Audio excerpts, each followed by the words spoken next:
So today I'm going to give you some of my top tips to keep your lawn in good condition right the way through the summer. Now, the bit of lawn that we're standing on was in a real poor state just a matter of months ago. It was just a cushion of moss. So we controlled it, raked it all out, we scarified it, got rid of the moss. There wasn't a lot of grass left, so we then forked it and spiked it just to loosen the soil slightly, overseeded it, and as a result you can see we've now got a nice lush green covering. It's never going to be a bowling green. I don't want a bowling green, I just want a green lawn in the garden. And there's still a few weeds, and I can guarantee that some moss will be back this winter, but for now it's looking okay. So how do we keep it nice and green and healthy? There's moisture now, but if we get a dry spell, then lawns can very quickly dry out. So mowing is something that will actually help keep it nice and healthy. So I tend to mow on a fairly regular basis. The secret is don't cut too short. So this is quite long and in need of cutting now in places, as you can see, because we've been allowing the grass seed to germinate and establish and thicken out in patches. But what we don't want to do is scalp it like a bowling green, because then it dries out much faster and it can scorch on hot days. So the secret is to always make sure that on your mower setting, you set it so I would say the lowest you want to be is about an inch, 25 millimeters. It doesn't matter if it's a bit more. And that then will help to keep your grass nice and green. It's not being stressed too much when you mow it. It recovers faster, and even in periods of dry weather, it will stay greener for longer.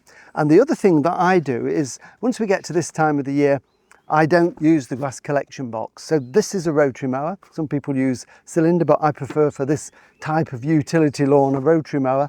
I don't use the grass collection box.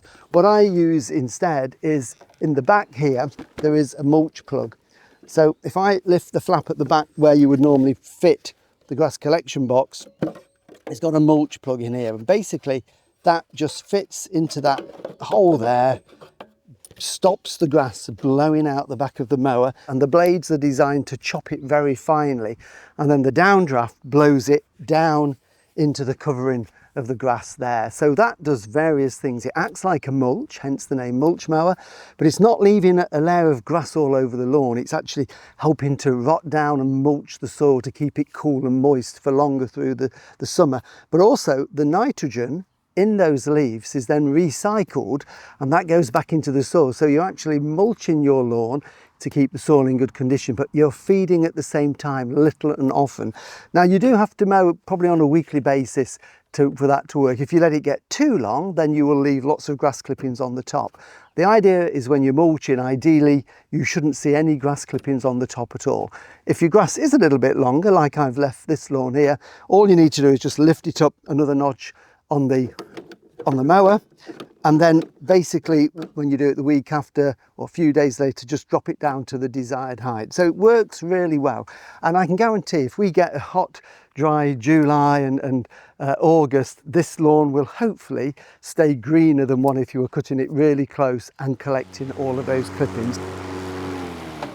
So there you can see it's made a really good job of that, mulching that in. There are the odd little bits of grass clippings on the surface, but it is a bit long and clumpy in places. If you're doing it on a weekly basis, that won't happen. If it does happen, if your lawn gets a little bit long, just mow it twice, maybe the second time in the opposite direction, but then it will really thicken it up, keep it green. And, you know, hopefully if we do get that lovely warm hot weather, your lawn will stay green and healthy. I think the lawn is a really important part of the garden, and it's great for wildlife. The birds love to be on there, and it offsets the rest of the border as well, all the plants around the garden.